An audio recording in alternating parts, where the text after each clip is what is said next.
Hi guys, welcome back to the channel. I hope it's not quite this cold where you are today.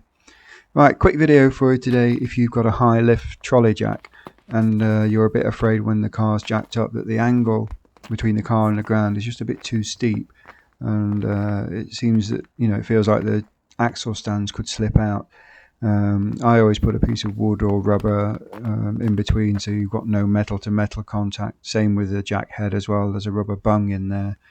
So what I've been doing lately is putting the back of the car on a pair of ramps like this, and then when you jack the car up, the angle isn't so extreme, and also it means you get a lot more room underneath and it just feels a lot safer. Okay, never take any risks underneath, guys. Trust me, cars fall on people every day.